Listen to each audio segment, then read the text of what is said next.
എന്ത് പ്രശ്നം ഏത് രീതിയിൽ എന്ത് പ്രശ്നങ്ങളുണ്ടെങ്കിലും അത് ഏൽക്കൂല, നമ്മളടുത്ത് ഏൽക്കൂല. നിങ്ങൾക്ക് മനസ്സിലായില്ലേ? നമുക്ക് കേൾക്കാതെ ഇരുന്നാൽ നമുക്ക് സുഖമാണല്ലോ, നമ്മൾ രക്ഷപ്പെട്ടില്ലേ.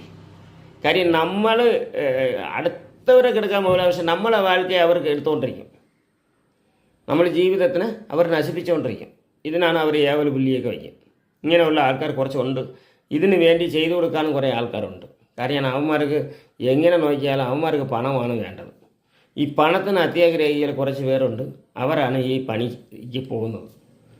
സാധാരണ നമ്മളെപ്പോലെ ഉള്ളവർക്ക് നമ്മൾ സത്യസിദ്ധമായിട്ട് ജീവിക്കാമെന്നുള്ള വിചാരിക്കുന്നവർ അവർ സ്വന്തമായിട്ട് ജീവിക്കുകയുള്ളൂ, അല്ലാതെ അവരൊന്നും ഈ പണിക്ക് ഇറങ്ങില്ല, നമ്മൾ അടുത്തവനെ കെടുക്കാനായിട്ട് ഇറങ്ങില്ല.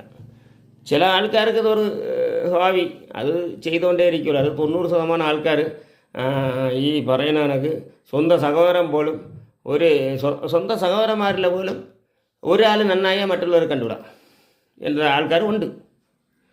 പറഞ്ഞിട്ട് കാര്യമില്ല, ഇത് ചെമ്പനാ പറഞ്ഞത് തന്നെ, നമ്മൾ ചൊക്കണ്ട ബുദ്ധി വേണം. അതുകൊണ്ട് അപ്പം മറ്റുള്ളവരെ പറയുന്നത് പിന്നെ നമ്മളെ സ്വന്തം സഹോദരന്മാരിൽ പോലെ അസൂയുള്ളവരുണ്ട്, നല്ലവരുണ്ട്. നല്ലവർ ഞാൻ കുറ്റം പറഞ്ഞില്ല കേട്ടോ, അസൂയുള്ളവരുണ്ട്.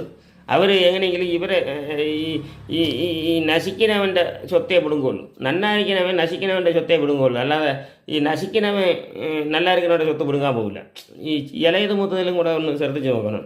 ഈ നല്ല രീതിയിലിരിക്കാനുണ്ട്, ഈ നല്ല രീതിയിൽ ഇത്തിരി പണം ദോഷം എല്ലാം ഉള്ളവർ മാത്രമേ ഈ മറ്റുള്ളവരുടെ പൈസയും കൂടെ പിടിച്ചോളൂ. അവരുടെ പൈസ തികയില്ലാതെ, പക്ഷെ അതേസമയം ഈ കൊടുത്ത് അവൻ നശിച്ചിരിക്കും. അവൻ മറ്റുള്ളവർക്ക് ദോഷം ചെയ്യില്ല, അവരെ ഇതിനെ പഠിച്ചോളും. ഇതാണ് ഇന്നത്തെ കാലം. അപ്പോൾ അതുകൊണ്ട് എൻ്റെ ഏലസ്